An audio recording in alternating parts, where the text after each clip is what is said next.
Hey, salut tout le monde, c'est Ludo de la boutique Ludiworld. Je suis très heureux de vous retrouver aujourd'hui. Je vous l'avais promis, enfin la vidéo d'explication de Vampire Rivals. Alors, si vous n'avez pas regardé mes précédentes vidéos sur Vampire Rivals, je vais refaire le truc de manière ultra courte. Ça reprend l'univers de Vampire la Mascarade. Donc le jeu de rôle, le même univers que le tout premier jeu de cartes Vampire de Richard Garfield. On va retrouver ce qui fait le côté intéressant du premier Vampire. Un jeu multijoueur avec des alliances, des traîtrises, on va retrouver des votes, on va retrouver les vampires, la torpeur, les points de dégâts, etc. Sauf que cette nouvelle version, alors déjà on redémarre à zéro, c'est-à-dire qu'il n'y a pas 25 ans d'histoire du jeu à rattraper avec beaucoup de cartes, etc.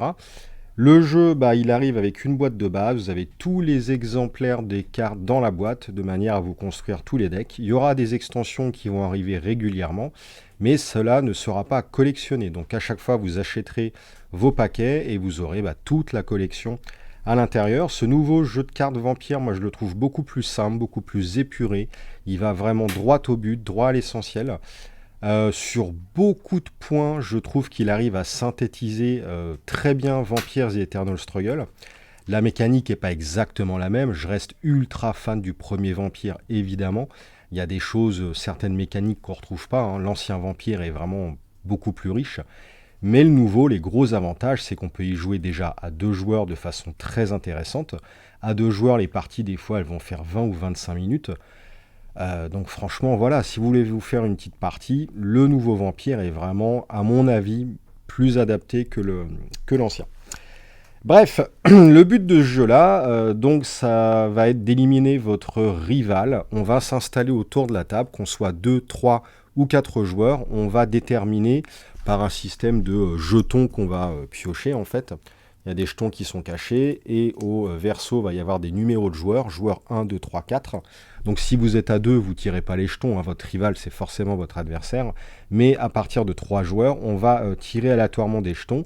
Et il va y avoir quelqu'un autour de la table qui va être votre rival. Vous gagnez la partie si vous éliminez votre rival. C'est aussi simple que ça. Il y a 2 manières de buter quelqu'un. On va commencer la partie avec des points de prestige en fait. Je vais vous faire voir tout ça après en gros plan. Hein. On a 20 points de prestige. C'est un petit peu votre influence, votre domination sur la ville. Et au fur et à mesure de la partie, vous allez dépenser votre prestige. Vous allez en perdre. Et si vous amenez le prestige de votre rival à 0, vous avez gagné automatiquement la partie. Il y a une autre manière de gagner la partie qui est de cumuler 13 points de cabale. Vous avez des petits jetons, des petites couronnes que vous allez gagner suivant différents moyens au fur et à mesure de la partie. Et vous gagnez instantanément dès que vous arrivez à 13. Donc il y a 2 méthodes pour gagner.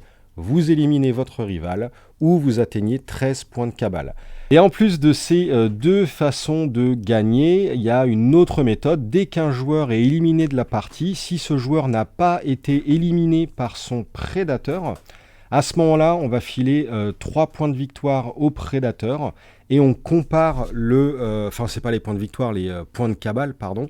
Et on va comparer ensuite les points de cabale de tout le monde et celui qui a le plus de points gagne la partie.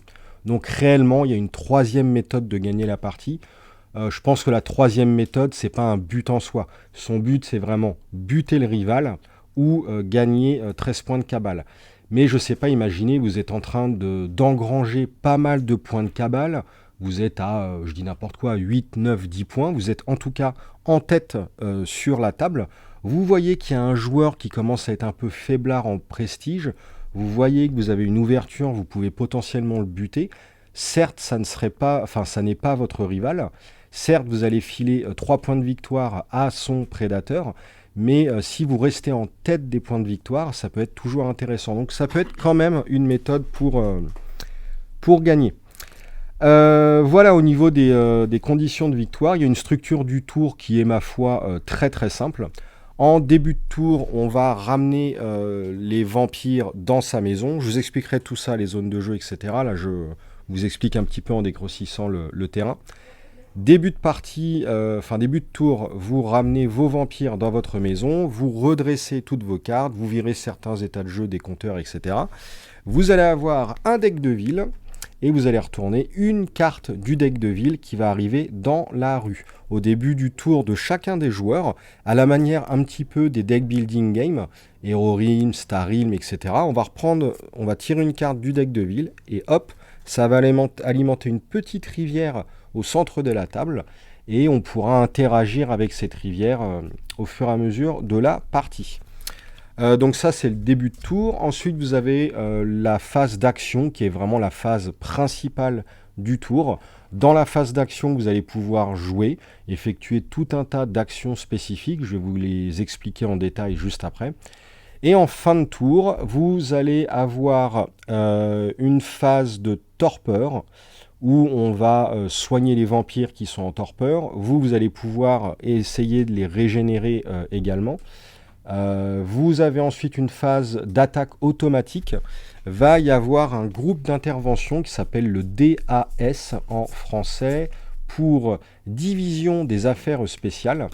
En gros, c'est des bots. Le deck il est scripté en fait. Il y a des créatures, enfin des personnages qui vont vous attaquer en fin de tour. Donc voilà, vous allez vous prendre les dégâts à ce moment-là. Et juste après avoir fait ça, vous piochez 2 cartes et ça met fin à votre tour. Le joueur de gauche va jouer, ainsi de suite, jusqu'à temps que l'une des conditions de victoire soit remplie. La grosse différence par rapport à Vampire The Eternal Struggle, c'est que la partie ne s'arrête pas quand le dernier joueur, quand l'avant-dernier est sorti et qu'il ne reste plus qu'un joueur. Là, la partie s'arrête dès que le premier joueur sort de la partie. Ça, c'est aussi, moi, je trouve un avantage par rapport au premier Vampire, c'est que la partie est beaucoup plus courte et dès qu'un joueur est sorti, bah, il ne regarde pas la partie qu'elle se termine, quoi. Juste un joueur s'en va et boum, on regarde les points de victoire ou si c'est le prédateur qui l'a buté, etc. On peut faire un rapide résumé du contenu de la boîte de base, hein, qui, moi, je trouve pour le prix est vraiment très très bien. Elle est vachement fournie. Vous avez des planches de tokens, ça c'est des planches de points de prestige avec au verso du sang.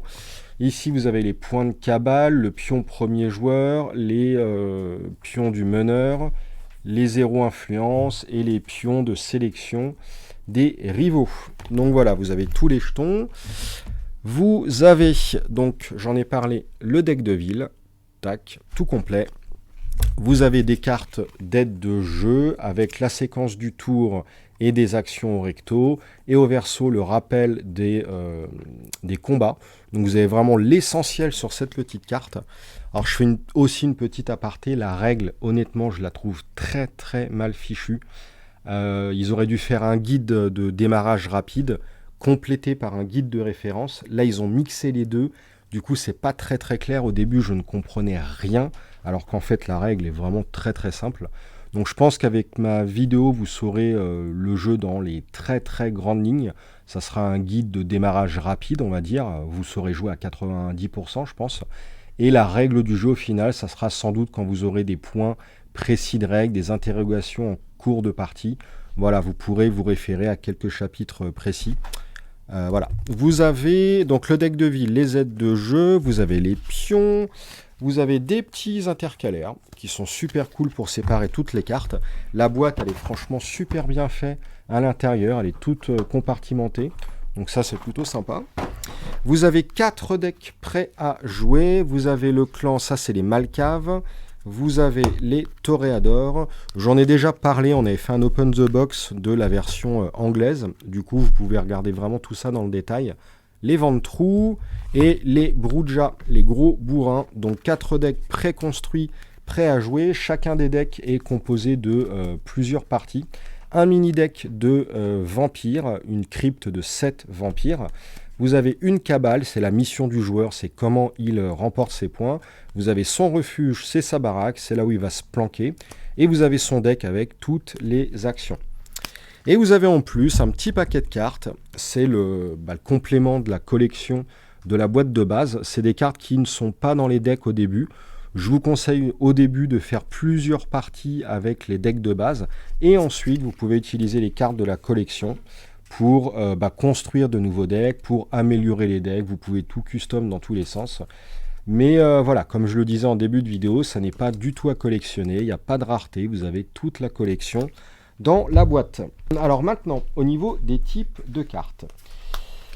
Donc comme je le disais, vous avez un deck composé de 2 decks finalement. Un mini deck de 7 cartes au dos rouge, c'est la crypte où va y avoir les vampires. Les vampires se composent comme suivant. Vous avez un icône avec le clan du vampire ici. Là, vous avez sa puissance de 100 avec une valeur numérique. C'est en même temps le prix à payer pour mettre le vampire en jeu. Et c'est en même temps la puissance du vampire. Ça va être sa faculté à utiliser des cartes. Naturellement, si un vampire a 8 de puissance de 100, il va être beaucoup plus fort qu'un vampire à 2 et il aura accès à une panoplie de cartes plus grande et plus puissante. La puissance de 100, vous avez ici les attributs naturels du vampire. C'est la faculté du vampire à attaquer et à se défendre selon différents axes. Vous avez l'attribut physique, l'attribut social et l'attribut mental. L'attribut physique, c'est quoi? C'est les castagnes, on va foutre des mandales, etc. L'attribut social, c'est un peu de la politique, la manigance, l'entourloupe, voilà. Et le mental, c'est plus des manipulations psychiques. Enfin, moi, je vois ça comme ça. Après, réellement... Alors, ensuite, on a en bas à gauche du vampire les disciplines. Les vampires vont maîtriser plus ou moins de disciplines. Là, pour ceux qui connaissent le premier vampire ou le jeu de rôle, on va retrouver les disciplines traditionnelles de l'univers. Là, en l'occurrence, c'est Obfuscate. Vous pouvez avoir Fortitude, Présence, Dominate, Potence, etc. Bref, toutes les disciplines du jeu. Alors pour l'instant, il y en a moins que dans le jeu global, il y en a moins que dans VTES, et j'espère qu'il n'y en aura pas autant, parce qu'il y en avait beaucoup trop avant. Mais bon, la manière dont elles sont utilisées dans ce jeu-là fait que même s'il y en avait plus que maintenant, ça serait pas trop dérangeant. Bien que c'était pas non plus spécialement dérangeant dans VTES, mais bref, il n'y en a pas des milliards. Vous avez ici un game text, des effets de jeu, et puis voilà. Ça, c'est le premier type de carte. Les vampires, ils vont servir à agir, ils vont servir à attaquer, à voter, voilà, tout un tas de choses. Les 2 cartes principales ensuite du jeu pour moi, c'est le refuge et la cabale. Vous commencez la partie avec ces 2 cartes. Ces 2 cartes-là ne sont pas attribuées à un clan spécifique, c'est-à-dire que vous pouvez prendre n'importe quelle cabale du jeu, il y en a 8 au total pour le moment, n'importe quel refuge, vous en avez 8 au total pour le moment, et c'est totalement libre, vous avez vraiment un potentiel de création de deck qui est assez important avec si peu de cartes. Alors les cartes, elles font quoi? Le refuge, ça procure une capacité à votre meneur, à votre leader. Donc là, il faut lire simplement la carte. C'est écrit dessus ce qu'elle fait. Un meneur, c'est quoi? En fait, quand vous allez démarrer la partie, vous allez prendre dans votre deck de vampires le vampire que vous voulez, soit le plus puissant, soit un moteur de combo, soit, enfin voilà, celui qu'il vous faut en tout premier, peu importe la raison. Vous le prenez de votre deck, vous le mettez en jeu et vous allez utiliser parmi vos 20 points de prestige de départ, vous allez utiliser du prestige, vous le payez, hop, donc celui-ci coûterait 2, ça serait totalement idiot de le mettre en vampire de départ, mais pourquoi pas. Et le vampire avec lequel vous commencez la partie, vous allez mettre un jeton leader ici, ça va être votre leader. Et les refuges ont comme capacité de mettre un pouvoir à votre meneur, à votre leader. Donc voilà, c'est comme si votre leader maintenant avait la capacité inscrite sur votre refuge. Hop. Et la carte cabale, c'est votre mission globalement, c'est votre but dans le jeu, c'est comment vous allez scorer les points. Il y a des façons de faire diverses et variées. Là encore une fois, vous lisez ce que fait la carte et au moment où l'événement réalisé se déclenche, vous scorez les points. Il y a des cartes qui vous font gagner 1, des fois ça fait gagner 2, bref, c'est écrit dessus. Vous cumulez des petits jetons comme ça sur la carte et le premier qui arrive à 13 a gagné la partie. Je vous disais tout à l'heure qu'on gagnait la partie soit au point de cabale, soit en éliminant votre rival. Je ne sais plus si j'ai précisé comment on faisait pour éliminer le rival. Il y a 2 façons de faire. Soit on fout son prestige à 0. Donc le prestige, hop, vous pouvez le revoir ici, les petits jetons. ou soit vous éliminez toute sa coterie. La coterie, c'est quoi? C'est tous les vampires en jeu du joueur. Donc vous butez tous ces vampires et vous avez gagné. Donc il y a encore une fois là 2 méthodes pour éliminer un joueur. Donc ça, c'est plutôt sympa. Au niveau des autres types de cartes, bah écoutez, j'en parlerai le moment venu. Alors, donc je viens d'installer une partie à 2 joueurs, donc on va dire que je suis le premier joueur, le joueur en face est mon rival, et je suis donc le rival du joueur d'en face. Au début de la partie, on va on va prendre autant de cartes du deck de ville que de nombre de joueurs présents sur la table. Donc hop, je vais en révéler 2, normalement vous les voyez. Et ça c'est juste pour le tout premier tour, et ensuite sur les tours ultérieurs, on prendra la première carte du deck de ville, hop, et on la retournera ici. Il va y avoir d'autres trucs à faire en début de tour, c'est ce que je vous expliquais tout à l'heure. Si des vampires ont des jetons no influence, on les retire.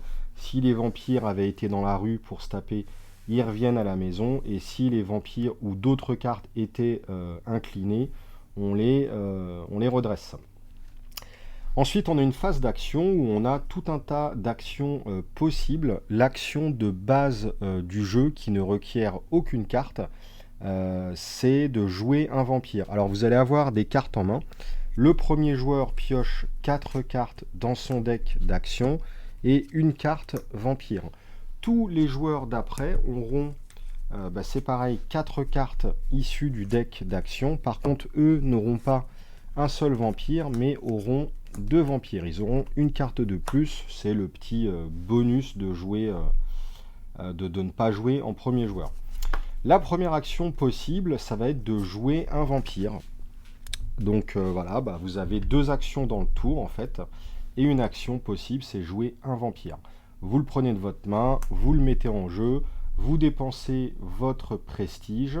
Donc là, celui-ci me coûte 3, vous dépensez 3, et hop, il arrive en jeu avec une réserve de sang personnel sur lui de 3. Donc là, ça va être comme dans le premier jeu vampire.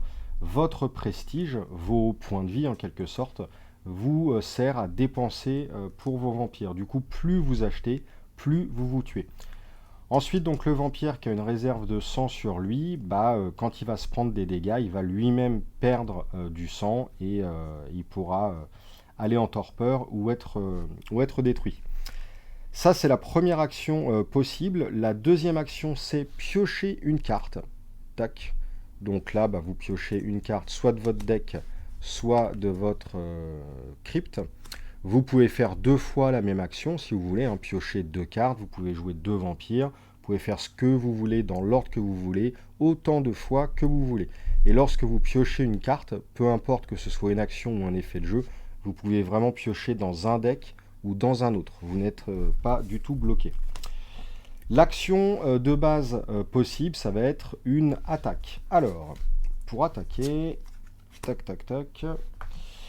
Pour attaquer, vous devez être dans la rue. Par défaut, lorsque vos vampires arrivent en jeu, ils sont en groupe dans votre refuge, dans votre maison. Par convention, je ne sais pas si exactement le placement se fait ainsi, mais moi je le fais ainsi et je trouve que ça fonctionne plutôt pas mal.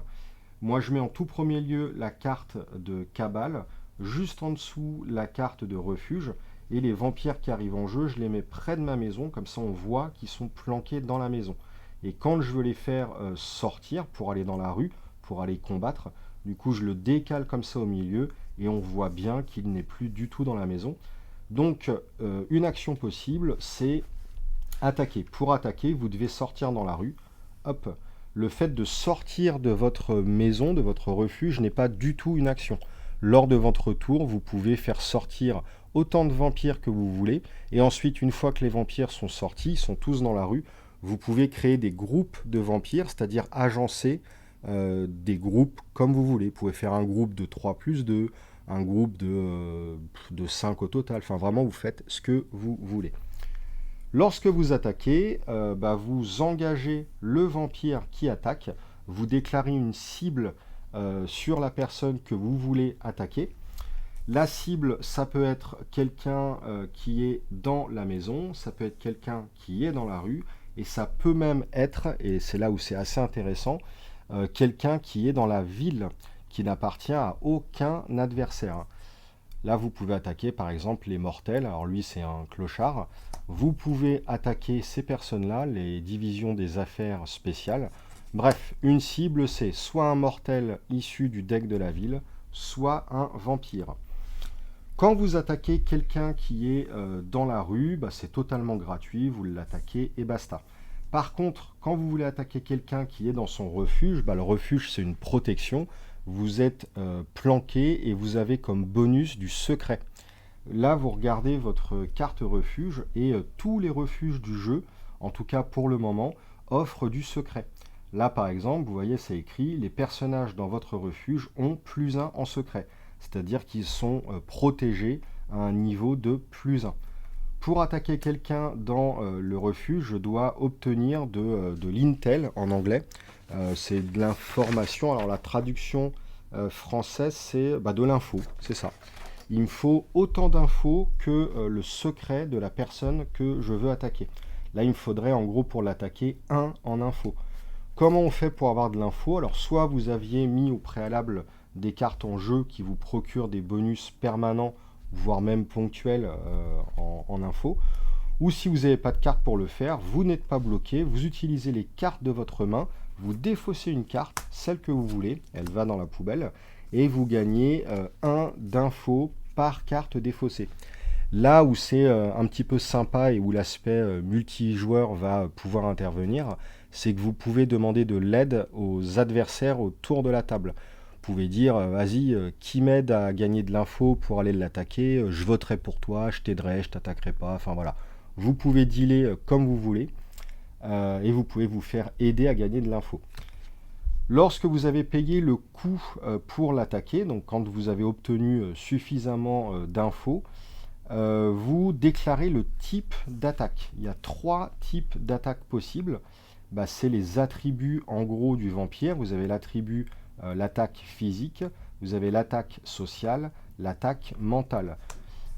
Vous pouvez attaquer comme ça juste avec votre vampire seul, mais vous pouvez également utiliser des cartes d'attaque issues de votre main, où il y a écrit en fait attaque, et vous aurez 3 couleurs de cartes. Hop, hop, hop. Vous avez la couleur rouge pour les attaques sociales, la couleur jaune pour les attaques mentales, et vous avez du coup, vous l'aurez deviné, les cartes bleues, les attaques bleues pour les attaques physiques. Donc voilà, la couleur des cartes correspond à la couleur des icônes ici.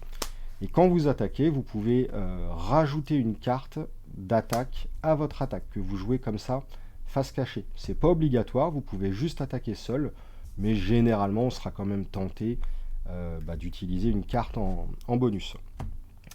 Ensuite, l'adversaire, soit il ne fait rien, mais alors rien du tout de chez du tout. Il va se prendre un certain nombre de dégâts. Hop. Et le nombre de dégâts qu'il va se prendre, ça va être en gros la différence entre l'attaque et sa défense. Imaginez, j'attaquais en social à 2 avec Lixu Chen, et Rodolphe Mars défend à 1. En fait, ces valeurs-là, comme je le disais en tout début de vidéo, c'est à la fois l'attaque et à la fois la défense. Donc là, si personne n'avait utilisé de carte d'effet ou quoi que ce soit, j'attaque à 2, il défend à 1, il se serait pris 1 dégât. Il avait une réserve personnelle de sang de 6, il aurait perdu 1 sang et il serait passé tout simplement à 5. Imaginez maintenant que l'attaquant, donc on a dit qu'il attaquait en social. Imaginez que l'attaquant, il jouait cette carte-là, face cachée. L'adversaire, toujours pareil, il fait rien, il ne défend pas. À la fin de la résolution de l'attaque, on retourne la carte. Et là, normalement, les cartes d'attaque ont tous une valeur de dégâts additionnels qui va venir s'ajouter à l'attribut de base de l'attaque. J'attaque en social à 2, et là l'attaque, elle attaque à 1. Donc je ferai 2 plus 1, 3. L'autre en face, j'ai dit qu'il défendait à 1. Là, il se prendrait 2. Ensuite, les cartes d'attaque peuvent avoir des effets de jeu divers et variés qui se déclenchent à des moments de jeu divers et variés. Là, c'est comme d'habitude, on lit la carte et on fait un effet additionnel. Mais en tout cas, voilà, le principe de base des cartes attaque, c'est de rajouter des dégâts en fonction de ce qui est écrit dans leur tête de mort. Il faut faire attention, il y a une restriction pour pouvoir jouer les cartes. La restriction est indiquée ici en haut à gauche. Pour avoir le droit de jouer une carte, votre vampire doit avoir une puissance de sang au moins égale à la restriction de la carte. Là, en l'occurrence, l'Ixou pourrait jouer cette carte-là. Elle a une puissance de 6, la carte coûte 3. Mais imaginez que je jouais avec un petit vampire à 1 ou 2, bah, je n'aurais pas pu jouer cette carte-là. Donc à la différence du premier VTES où on était bridé par les disciplines, là on est simplement bridé et orienté par la puissance de sang. Donc ça c'est plutôt cool. Naturellement, la carte de combat que l'on ajoute, elle ne peut être que du type de l'attaque en cours. Je ne peux pas attaquer en physique et mettre une carte sociale ou mentale, je n'en ai pas le droit. Si à la révélation d'une carte, ça ne matche pas, l'attaque est non valide, on reprend les cartes et voilà. Enfin, je ne sais plus exactement comment que ça se passe d'ailleurs, mais bon, normalement, vous jouez bien. Voilà, donc pour résumer, j'attaque sans carte ou avec une carte. L'adversaire, pour l'instant, défendait sans carte, juste avec sa compétence de base. Mais l'adversaire a aussi l'opportunité de jouer une carte face cachée. Alors lui, il ne jouera pas de carte attaque, il a le droit de jouer des cartes de réaction. Alors voyons voir s'il y en a dans la main. Tout à fait, lui il en a dans la main. Souvent ce sont des cartes vertes, mais pas toujours. Souvent les cartes de réaction donnent des boucliers ici, qui ont des valeurs diverses et variées, 0, 1, 2, 3.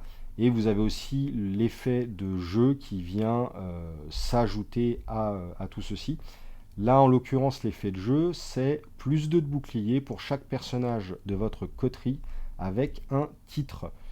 Je vous expliquerai les titres un petit peu plus tard. En gros, les vampires peuvent avoir des titres sur eux et là, celle-ci donne 2 de bouclier en fonction du nombre de vampires avec des titres. Donc, si moi je l'attaquais, que l'adversaire jouait comme ça une carte réaction, à la révélation, on fait le décompte, on fait la somme de toute mon attaque, la somme de toute la défense, en comptant l'attribut plus les boucliers. On fait la différence de tout ça, et s'il y a du surplus en faveur de l'attaquant, ça retire des points de vie au vampire défenseur. Il faut faire attention parce que toutes les cartes réaction ne possèdent pas de bouclier. Ça, c'est un truc que, au départ, j'avais un petit peu du mal à piger. Je ne comprenais pas pourquoi on jouait des réactions si ça n'était pas pour prévenir des dégâts. Alors voilà, quelquefois les cartes n'ont pas de bouclier, mais quelquefois elles auront justement des valeurs de dégâts. C'est-à-dire qu'en plein dans la phase de défense, le joueur défenseur va riposter et infliger lui-même quelques dégâts. C'est assez rare, la fonction de base des réactions c'est quand même de prévenir des dégâts, mais voilà. On va avoir des cartes d'attaque, mais qui sont, voilà, comme celle-ci, des cartes d'attaque à distance. Celles-ci n'ont pas de couleur, elles ne sont ni physiques, ni sociales, ni mentales. En gros, ça va être des attaques spéciales, donc issues d'une arme ou d'objets que vous avez trouvé dans la rue, que vous allez balancer à la tronche de l'autre. Elles sont toutes noires pour les différencier des autres. Il y a toujours écrit attaque, mais vous avez une petite cible devant qui montre que c'est une attaque à distance. Il y a une projection, on va jeter un truc. On a toujours de la même façon une restriction pour jouer la carte. La carte en elle-même va infliger une certaine quantité de dégâts. Par contre, attention, quand vous déclarez une attaque à distance via une attaque spéciale, quand vous attaquez, vous ne choisissez ni physique, ni social, ni mental. Vous allez être obligé de jouer une carte spéciale et vous dites « je fais une attaque à distance ». Il faut que l'adversaire sache que c'est une carte spéciale. Et en cas d'attaque à distance comme ceci, on ne compte pas dans la valeur d'attaque les attributs de base. C'est simplement la carte que vous jouez qui va déterminer le nombre de dégâts que vous faites. L'adversaire, lorsqu'il veut défendre, comme d'habitude, soit il joue une carte, soit il n'en joue pas. Et l'adversaire qui se défend d'une carte à distance se défend avec son attribut physique. Par contre, c'est toujours du physique. Ah, c'est normal, on va jeter un truc, une bouche d'égout, une grille, on va tirer une balle. C'est l'attribut physique du défenseur qui fonctionne. Donc voilà un petit peu les 4 types d'attaques. Vous pouvez infliger des dégâts qui sont normaux, c'est le cas de figure que je viens de vous présenter, où là à ce moment-là les attributs vont, ou les boucliers vont absorber les dégâts. Il y a certains effets de jeu qui vont générer des dégâts aggravés. C'est des dégâts un petit peu spéciaux où les vampires sont très sensibles aux dégâts aggravés. En cas de dégâts aggravés, on ne peut les prévenir que par des réactions avec des boucliers comme ça. Ils ne sont pas prévenus par les attributs comme ça physiques. Donc quand on se prend de l'aggravé, ça va être très dur à absorber et il faudra forcément jouer des cartes. Vous avez des cartes qui existent comme le clochard, où l'effet de ce clochard par exemple est épuiser le clochard, ce personnage subit un dégât de moins. En gros, on va prévenir un dégât. Tant qu'il n'y a rien d'inscrit sur la carte de prévention, le dégât prévenu peut être soit un dégât normal, soit un dégât aggravé. La carte clochard, c'est vraiment une très bonne carte contre les aggravés, ou même une très bonne carte tout court. D'ailleurs, voilà, donc on attaque avec ou sans carte, l'adversaire défend avec ou sans carte, on révèle les cartes. Là, à ce moment-là, les joueurs vont pouvoir faire des effets de jeu. D'abord, priorité aux effets de l'attaquant, priorité aux effets du défenseur. Donc là, ça dépend du texte sur l'attaquant, du texte sur les cartes d'attaque jouées. D'abord l'attaquant, d'abord le défenseur. On fait le décompte des points de vie, des protections, et la différence, on les inflige en dégâts. Il y a 2 petites subtilités à tout ça. C'est que des fois, vous pouvez avoir plusieurs vampires en groupe. Je ne sais pas si vous vous souvenez, tout à l'heure je vous ai parlé que les vampires arrivaient en jeu dans votre refuge et lors de votre tour, vous pouviez les faire sortir de votre refuge vers la rue, sans action, sans rien, c'est une action totalement libre. Et au fur et à mesure comme ça que vous faites sortir vos vampires, ils vont tous se retrouver dans la rue et vous pouvez les agencer comme vous voulez, en groupe, en partie. C'est vous qui choisissez comment vous le faites, il n'y a pas de règle spécifique. Vous pouvez tous les séparer. Vous pouvez faire des groupements avec tout, des groupements... Enfin voilà, vous faites vraiment ce que vous voulez. À quoi ça sert de faire des parties? Imaginez que j'ai une partie de 2, j'attaque avec lui, et imaginez que la carte de combat que je joue, je dis n'importe quoi, hein, c'est juste pour l'exemple, la carte que je joue dit plus 1 dégât pour chaque personnage dans la partie.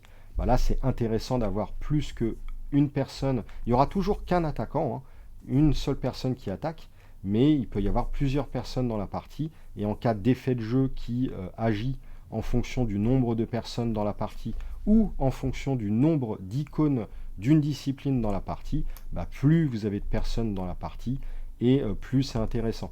Il en va de même pour le joueur défenseur, il y a des fois des effets de jeu qui sont majorés en fonction du nombre de personnes dans la partie, bien que... non, si, c'est ça, ouais, ça marche aussi pour le défenseur.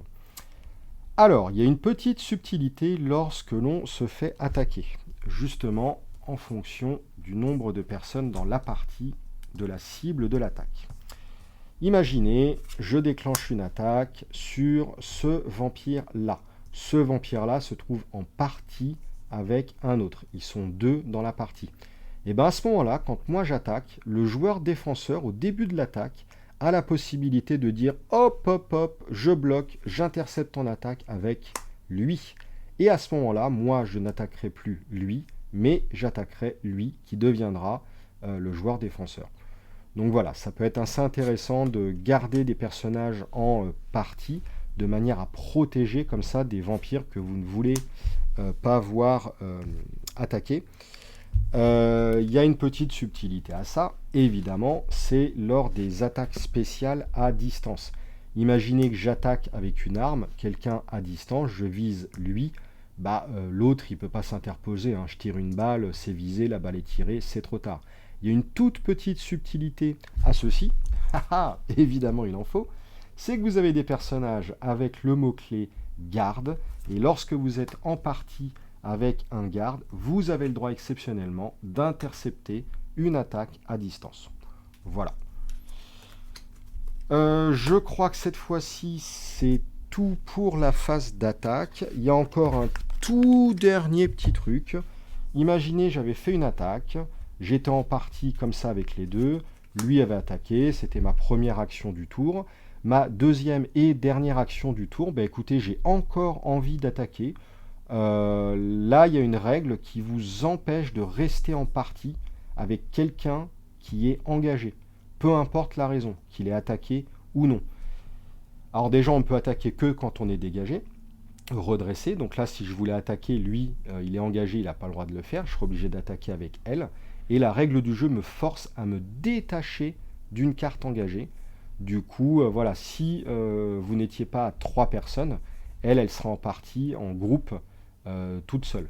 Si vous voulez toujours continuer à être en groupe, il faut vraiment avoir une tripotée de vampires si vous voulez faire du multi-attaque à cause de cette règle qui casse les groupements. Voilà, ce coup-ci, je crois que c'est bon pour les attaques. Donc, nous avons vu pour l'instant 3 actions. Une première action de jeu qui ne requiert aucune carte, qui est piochée dans n'importe quel deck. On peut faire 2 fois la même action. Une deuxième action qui est de jouer un vampire. Idem, vous pouvez faire 2 fois la même action si vous le désirez. Ça, ce sont des actions dites en anglais unhosted. En français, c'est des actions libres. C'est-à-dire que vous n'avez pas besoin d'utiliser un vampire pour le faire et vous n'avez pas besoin d'incliner un vampire pour le faire.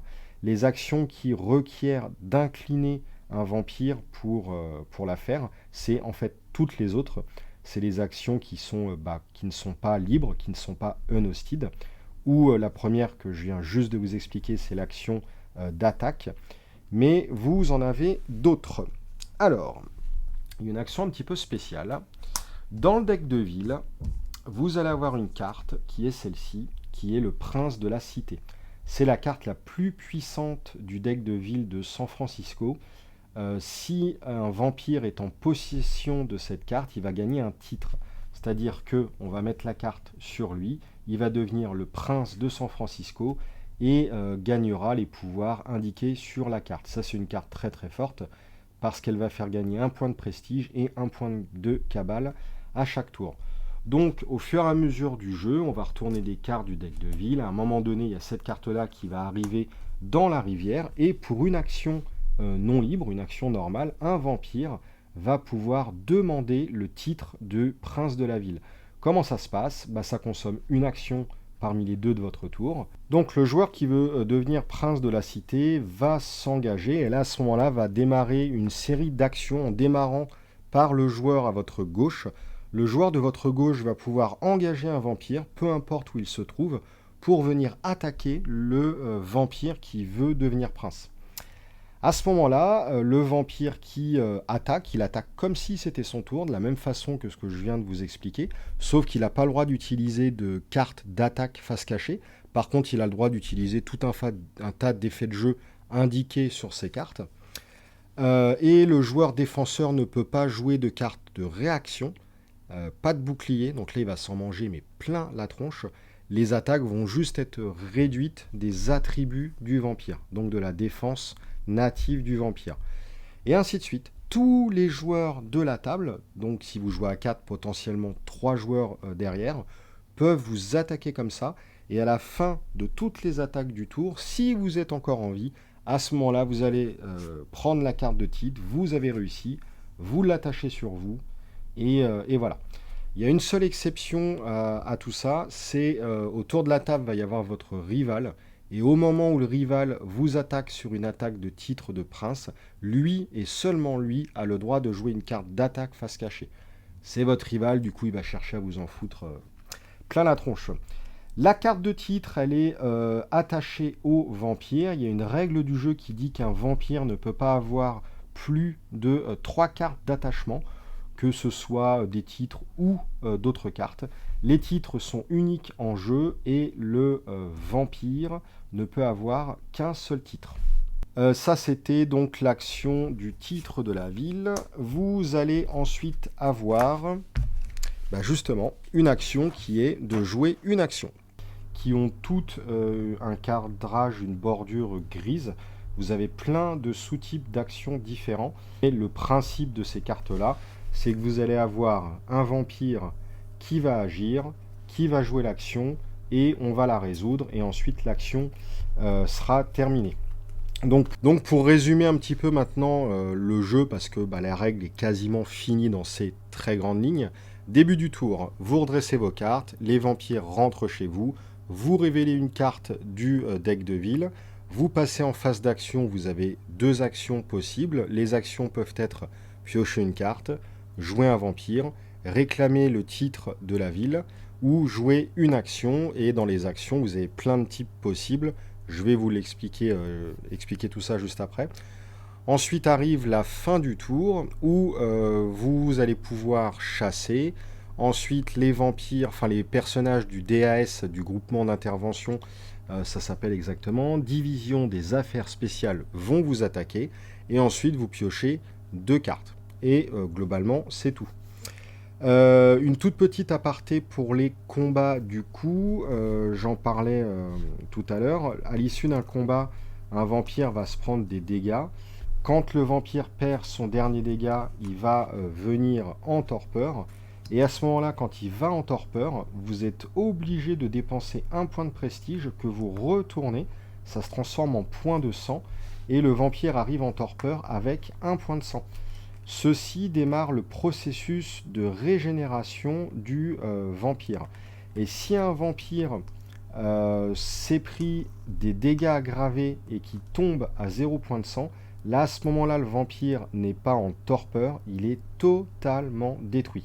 Et il perd toutes les cartes qui lui étaient attachées. Donc voilà un petit peu pour les dégâts. En phase de fin de tour, du coup, vous allez avoir, alors là je le mets là pour la caméra, mais en phase de fin de tour, tous les vampires qui sont en torpeur, donc on arrive en torpeur engagé, vont gagner un point de sang de la banque, et non pas de votre réserve de prestige. Et dès qu'un vampire a regagné la totalité de ses points de sang, il pourra revenir en jeu ensuite dans votre maison. Si jamais vous voulez accélérer le processus de régénération de vos vampires, vous avez le droit d'utiliser des cartes de votre main. Vous défaussez une carte par vampire que vous voulez soigner, et chaque vampire se soignera d'un point de sang. C'est juste limité à un point de sang et donc à une carte dépensée par vampire. Mais si vous avez 5 vampires à soigner, bon 5 c'est rare, on n'en a jamais 5, mais si vous avez 2-3 vampires à soigner, vous pouvez claquer 2 ou 3 cartes et faire gagner 1 de sang à 2 ou 3 vampires. Donc voilà, c'est vraiment tout bête. Une petite précision également sur les cartes issues du deck de la ville. Je vous disais que vous pouviez déclencher une attaque sur un vampire ou sur une carte dans la rivière. Et à ce moment-là, là vous voyez que les cartes, les mortels, peuvent être attaqués. Ils ont des points de sang, mais ils n'ont pas de réserve comme les vampires. On ne va pas retirer des points de sang au fur et à mesure des multiples attaques. Là, il faut les attaquer et faire le nombre de dégâts en un coup. Là, par exemple, si celui-ci, on fait 2 dégâts, il est détruit. Si celui-ci, on fait 4 dégâts, il est détruit. Et à chaque fois que vous détruisez une carte, vous avez toujours un bonus. Et c'est là où le jeu, il est, à mon sens, plus intéressant à 2 joueurs que VTES, et même qu'il apporte une composante vraiment intéressante, inexistante à VTES. C'est justement la gestion de la rivière et du deck de ville, parce que vous allez avoir des fois des cartes comme ça qui vont vous donner des bonus. Là, les bonus, c'est quoi? C'est quand vous les détruisez, vous allez gagner des fois du point de prestige, enfin de la cabale, pardon, excusez-moi. Point de prestige, c'est vos points de vie, donc ça n'a rien à voir. Vous allez gagner des points de cabale, celui-ci 1 point, celui-ci 0. Et vous avez aussi parfois des effets bonus. Alors pour les cartes issues du DAS, vous n'avez pas d'effet bonus. Par contre, pour les simples mortels, vous avez à chaque fois des bonus. Il y a des effets brûlés, c'est-à-dire que quand vous le détruisez, vous choisissez soit vous le brûlez, soit vous l'attachez. Si vous le brûlez, vous récupérez 2 points de sang. C'est comme si votre vampire avait chassé et regagné, 2 points de sang.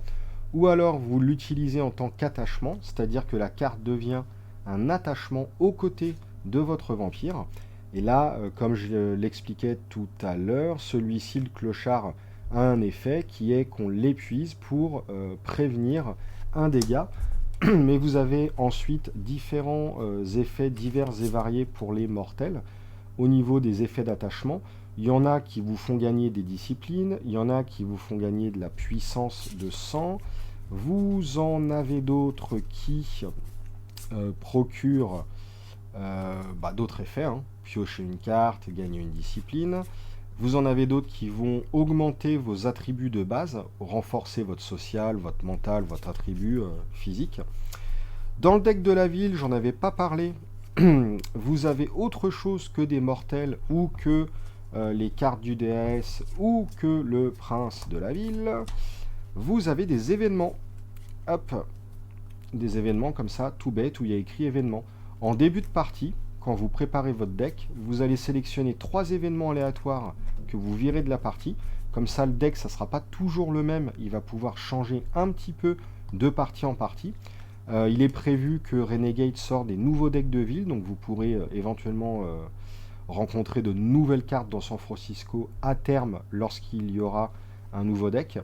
Et vous avez aussi donc les événements, vous faites l'effet, ça va tout de suite à la poubelle, ça ne reste pas en jeu dans la rivière. Vous avez par contre des événements persistants qui eux vont rester en jeu un tour complet. Et quand c'est à votre tour de nouveau, donc quand la carte a fait un tour complet, là à ce moment-là elle est effacée. Elle ne restera pas de façon permanente toute la partie en jeu, elle restera que un seul tour. Donc voilà un petit peu pour les actions, voilà un petit peu pour la structure du tour. Maintenant, je vous propose de rentrer dans le détail des différentes cartes actions, parce que c'est là où il y en a le plus grand nombre, et parfois ça crée des petites subtilités de règles ou de gameplay. La première action, c'est l'action de base, qui requiert une action et un engagement de vampire. Vous engagez le vampire, vous jouez l'action, vous la résolvez, ça arrive à la défausse. Quelquefois, il y a des restrictions, soit vous devez posséder un vampire d'un certain clan, soit le vampire qui agit doit avoir une certaine puissance de sang. Bref, vous faites attention aux restrictions pour jouer. Mais en tout cas, l'action, c'est l'action basique. Vous avez des fois des actions qui sont des actions libres, qui, au même titre que la pioche de cartes ou le fait de jouer un vampire, ne requiert pas d'engagement de vampire. On la joue comme ça et puis c'est tout. Là en gros c'est vous qui jouez la carte et c'est pas l'un de votre vampire. Donc voilà, pas besoin d'engager un vampire sur les actions libres. Vous avez des actions qui sont libres ou non, hein, d'ailleurs, qui peuvent être persistantes. À ce moment-là, vous jouez la carte, elle reste en jeu et ça ne va pas dans la défausse. Voilà. Vous avez, alors là on rentre dans le plus compliqué du jeu, on va dire. Vous avez les actions de titres. Les titres, c'est quoi? C'est des titres que vont gagner les vampires. Ils vont monter en échelon comme ça dans la classe vampirique. Les titres sont uniques en jeu et pour un vampire, c'est-à-dire qu'un vampire qui est titré ne peut pas avoir un second titre, à l'exception du titre de prince de la ville. Si un vampire était titré, il perd son précédent titre et il passe prince. Et les vampires sont uniques en jeu, c'est-à-dire que si quelqu'un est sénéchal, tant que mon vampire est en jeu et n'est pas en torpeur ou même détruit, aucun autre vampire en jeu ne peut devenir sénéchal. Comment ça se passe pour... alors il y a encore des petites subtilités à tout ça, hein. Un vampire qui est titré, qui passe... quand il s'est détruit, il n'y a aucun problème. Toutes les cartes qui lui sont attachées, que ce soit des titres ou des servants, imaginez vous aviez gagné le clodo ici, quand c'est détruit, le vampire détruit perd toutes les cartes, là il n'y a pas de problème. Les vampires ont une limite de 3 attachements, que ce soit titre, servant, machin, donc ça évite de stacker des effets comme ça démesurés. Quand le vampire est détruit, il perd tout, c'est-à-dire que si quelqu'un voulait jouer sénéchal mais qui était bloqué parce que moi j'étais sénéchal, si mon vampire est détruit, l'adversaire de sa main peut jouer et devenir lui-même sénéchal. Par contre, si le vampire n'est pas détruit, mais qu'il passe simplement en torpeur, à ce moment-là, il va perdre toutes ses cartes d'attachement mortel, par exemple, mais il va conserver son titre. C'est-à-dire que, bah voilà, on ne pourra pas redevenir sénéchal, même si le vampire est en torpeur. Il y a une petite exception à ça, c'est justement pour le titre du prince de la ville. Quand le vampire est détruit ou passe en torpeur, celui qui vient de buter le vampire, c'est lui qui devient le prince de la ville. Ça, c'est le petit titre particulier.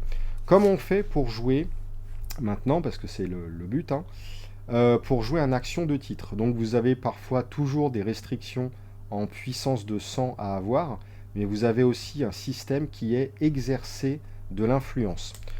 Alors, exercer de l'influence, c'est un concept que vous allez retrouver pour devenir titré et aussi pour les votes. C'est-à-dire qu'un vampire a une capacité, il a de l'influence, il a une capacité à utiliser son influence. Et c'est vous qui allez ordonner à vos vampires d'utiliser, d'exercer son influence. Alors, là, vous avez votre vampire qui est le leader, le meneur. Il a 1 d'influence parce que c'est le meneur. Vous pouvez avoir d'autres vampires en jeu par certains effets de jeu, des cartes en jeu, etc., qui auront eux-mêmes de l'influence. Et lorsque vous voulez faire exercer l'influence des vampires, vous allez mettre des jetons comme ça, no influence, sur les cartes que vous voulez utiliser. Vous allez comptabiliser votre influence, 1 d'influx, 2 d'influx, 3 d'influx, tiens j'ai un bonus de 1, j'ai 4, etc. Bref, hein, vous comptez votre influence et vous voyez que la carte de vote ici, elle a un nombre en influence. Elle vous demande, celle-ci, d'exercer 5 influences. Si vous arrivez à obtenir l'influence nécessaire, la carte est payée, l'action est payée, et hop, votre vampire devient titré. Parfois, avec les cartes en jeu, vous n'aurez pas assez d'influence. Vous allez devoir utiliser du prestige, donc je le rappelle, les prestiges, c'est vos points de vie, pour pouvoir gagner de l'influence. À ce moment-là, ça se passe comment? Chaque prestige dépensé vous fait gagner 1 d'influence. Voilà, c'est, on va dire, aussi bête que ça. Hop, vous avez maintenant, donc ça c'est persistante, on a vu, vous avez 2 types de cartes. Ces 2 types de cartes actions qui restent. Alors là, j'en ai une, ce sont les intrigues, mais il existe également un dernier type de cartes, hop, qui sont les conspirations. Ces 2 types de cartes-là, elles vont beaucoup plus vous servir, en tout cas je pense, d'après mon expérience du moment, elles vont beaucoup plus vous servir en multijoueur qu'à 2 joueurs. Pour commencer, on va avoir les cartes d'intrigue. Les cartes d'intrigue, quand vous les jouez, donc c'est pareil, votre vampire, il consomme une des 2 actions de votre tour, votre vampire s'incline, parfois il y aura des restrictions en puissance de sang, parfois il y aura des restrictions en clan que vous devez avoir en jeu. Quand vous jouez une intrigue, l'intrigue va démarrer, va enclencher un conflit d'influence. Un conflit d'influence, c'est quoi? La carte vous pose une question qui va être diverse et variée, il y en a plein des différentes. Dois-je gagner 2 prestiges et 1 cabale? Haha. Alors évidemment, vous qui jouez la carte, vous allez toujours répondre oui à la question, mais vous ne répondez pas oui n'importe comment, vous allez répondre oui avec un nombre de voix, et les voix, vous les obtenez avec vos vampires en exerçant de l'influence. Exactement de la même façon que pour jouer un titre que je vous ai fait voir, vous allez décider d'activer ou non les vampires qui ont de l'influence en mettant sur eux des jetons non-influence, et vous allez comptabiliser comme ça de l'influence de façon ouverte. Vous annoncez clairement, voilà, j'ai 3 vampires à 1 influence, je les active, j'ai 3 d'influence. Il y a une petite subtilité comme ça, lorsqu'on va déclencher un conflit d'influence, il existe un type de carte particulier, hop, les modificateurs d'influence, qui vont avoir des effets de jeu divers et variés. Il suffit de lire la carte et puis ça va créer des effets. Mais la caractéristique commune de tous les modificateurs d'influence, et c'est là où c'est intéressant au-delà de l'effet, c'est qu'il va y avoir une petite valeur. Modificateur d'influence 1. Lorsque vous lancez un conflit d'influence, vous pouvez, mais vous n'êtes pas obligé, jouer un modificateur d'influence face cachée. Vous pouvez même, si vous voulez, planquer autant de prestige de votre main que vous le souhaitez. Faites attention, je le rappelle, les prestiges, c'est vos points de vie. Si vous êtes à 0, vous perdez, vous faites gagner votre rival. Enfin non, parce qu'il faut que le rival, ça soit lui qui soit l'initiateur de la perte de votre dernier point de prestige. Bref. Donc vous pouvez dépenser du prestige dans votre main, secrètement, et là ça va rappeler forcément la trace de Netrunner, et je kiffe ça. Vous misez secrètement du prestige qui se transformera en influence, et au même titre que le modificateur d'influence, ça va rester secret. Vous allez terminer votre tour, enfin votre tour de conflit d'influence, en ayant activé vos vampires pour l'influence, en ayant joué ou non un modificateur d'influence, en ayant misé ou non du prestige qui se transformera en influence. Vous allez répondre à la question posée par le conflit d'influence. Souvent, si vous êtes l'initiateur, vous allez répondre oui, forcément. Et à ce moment-là, les joueurs vont pouvoir discuter entre eux. Vas-y, vote pour moi, je te promets, je t'attaquerai pas, machin, etc. À la différence de VTES, lorsque vous faites un deal, une alliance avec quelqu'un, lorsque vous promettez quelque chose, vous êtes obligé par la règle de tenir votre promesse. Vous ne pouvez pas mentir. Si vous avez promis au mec, s'il votait pour vous, de l'aider ou de ne pas l'attaquer, vous êtes obligé de tenir votre promesse. Vous mettez fin à votre tour d'influence, on va appeler ça comme ça.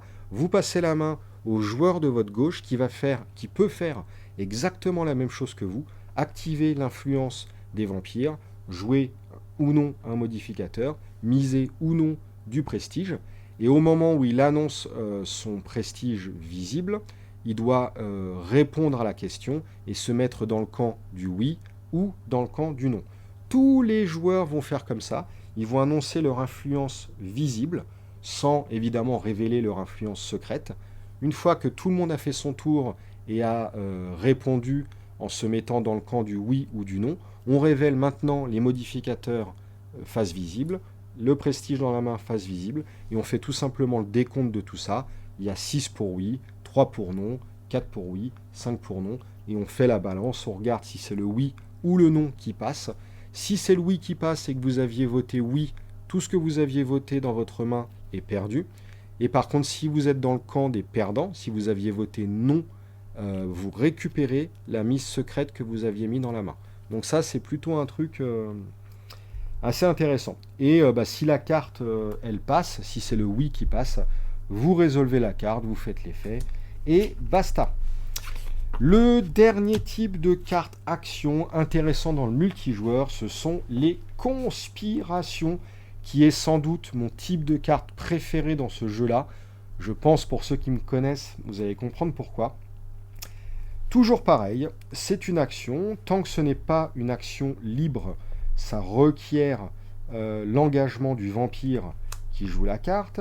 C'est une action dont ça consomme une des 2 actions de votre tour. Bon, ça, je pense que vous avez compris. Ça arrive en jeu face cachée. Quand ça arrive en jeu face cachée, vous êtes obligé de dépenser 1 point de prestige pour démarrer votre conspiration.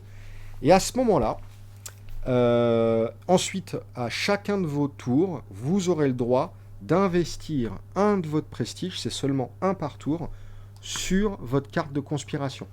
Et dès que la carte de conspiration a autant de prestige sur elle qu'une difficulté indiquée sur la carte, là par exemple celle-ci c'est 4, mais ça peut être 2, 3, 4, 5 suivant la carte que vous avez jouée. Dès qu'il y a autant de jetons que la valeur indiquée, la carte est résolue et vous faites l'effet. Vous êtes limité à un seul jeton par tour. Par contre, si vous avez des effets de jeu qui disent engager la carte, vous pouvez rajouter un marqueur. Là, quand vous utilisez des effets de jeu, vous pouvez aller beaucoup plus vite dans la finalisation de vos conspirations et mettre plus que 1 token par tour. Et là, et vous allez voir, c'est fabuleux, à n'importe quel moment de la partie et de vos tours, quand vous voulez. Non, c'est que à vos tours. Attendez. Bon, en fait, on s'en fiche un petit peu. Mais enfin, je vais essayer de vous dire. À n'importe quel moment au cours de la partie. Ouais, donc c'est pendant votre tour, ou n'importe quel tour finalement, à n'importe quel moment, vous pouvez prendre la carte et la révéler à des joueurs, à tous les joueurs, à un joueur secrètement, à deux joueurs secrètement, vous faites ce que vous voulez. À ce moment-là, vous proposez un deal aux joueurs à qui vous montrez la carte, vous leur demandez s'ils veulent rentrer dans votre conspiration.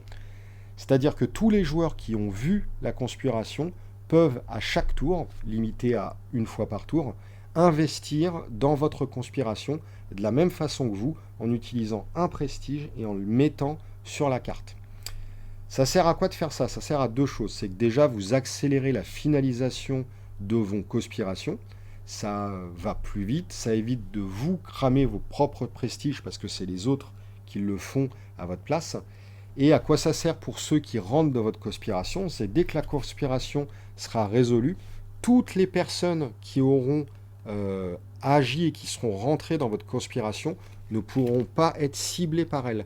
Donc les joueurs, si c'est une conspiration qui est un petit peu trop balèze, les joueurs ont tout intérêt, s'ils flippent un peu de trop, à rentrer dans votre conspiration et à vous aider, s'ils ne veulent pas s'en prendre plein la tronche.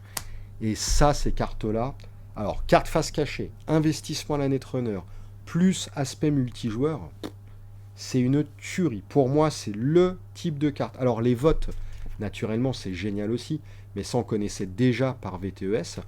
Là, la conspiration, c'est vraiment, vraiment, vraiment cool. Je trouve en tout cas.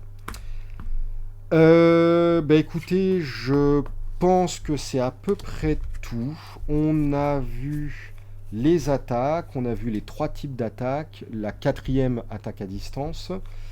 On a vu le blocage, on a vu les guards, on a vu tous les types de cartes action, on a vu le deck de ville, on a vu les trois attachements, on a vu les petites restrictions sur les titres, on a vu l'influence, la conspiration. Normalement, c'est tout. Alors, je ne vous ai pas parlé de comment on faisait pour cumuler des points de cabale, mais c'est en fait indiqué sur chacune des cartes de cabale. Par exemple, celle-ci, quand un personnage de votre coterie attache un servant citoyen, hop, par exemple, ça c'est un servant citoyen, vous gagnez un point de cabale. Voilà, chaque cabale aura une manière de scorer des points différents. Et c'est indiqué dessus, quoi. Des fois, enfin voilà, c'est indiqué dessus, bref. Alors, il y a encore un tout dernier petit point de règle. Lorsque vous éliminez du jeu, soit vous le passez en torpeur, soit c'est carrément détruit par de la gravée. Lorsque vous éliminez un vampire du jeu de votre rival, vous gagnez un point de cabale. Donc c'est à double avantage, c'est que déjà vous engrangez des points de cabale et vous avancez dans votre condition de victoire, et vous influencez également votre deuxième condition de victoire majeure qui est de détruire toute la coterie adverse. Donc ça c'est plutôt intéressant. Que vous dire de plus en termes de règles? Alors il y a plein de micro-subtilités. Mais là, déjà, vous voyez sur les titres, je suis rentré un peu trop dans les détails. J'ai pas envie de trop vous ennuyer, surtout que c'est franchement pas utile pour votre première partie. Là, je vous ai dit l'essentiel. Globalement, l'essentiel, vous pouvez le retrouver sur le dos de la règle. Ça peut paraître un petit peu dur de voir comme ça, mais finalement, voilà, c'est plutôt un résumé assez bien fait. Voilà, normalement j'ai tout dit, j'espère ne rien avoir oublié. N'hésitez pas en tout cas à me poser des questions, j'y répondrai avec plaisir. Et si je m'aperçois qu'il y a beaucoup de questions récurrentes ou si jamais j'avais oublié un gros pan du jeu, je referai une seconde vidéo pour rentrer un petit peu plus dans les détails. Mais je pense que maintenant le mieux ça serait de faire une partie et puis vous verrez un petit peu comment ça tourne, que ce soit à 2 joueurs ou le top à 3 ou 4 joueurs. Voilà, et écoutez, merci énormément d'avoir suivi cette vidéo, j'espère qu'elle vous a plu, et puis vous pouvez retrouver le jeu en vente sur la boutique. Je ne sais pas quand vous regarderez cette vidéo, si vous la regardez tout de suite maintenant, le jeu est en précommande, si vous la regardez un peu plus tard, le jeu normalement est en stock sur la boutique. Merci énormément, des gros bisous, et puis à la prochaine. Salut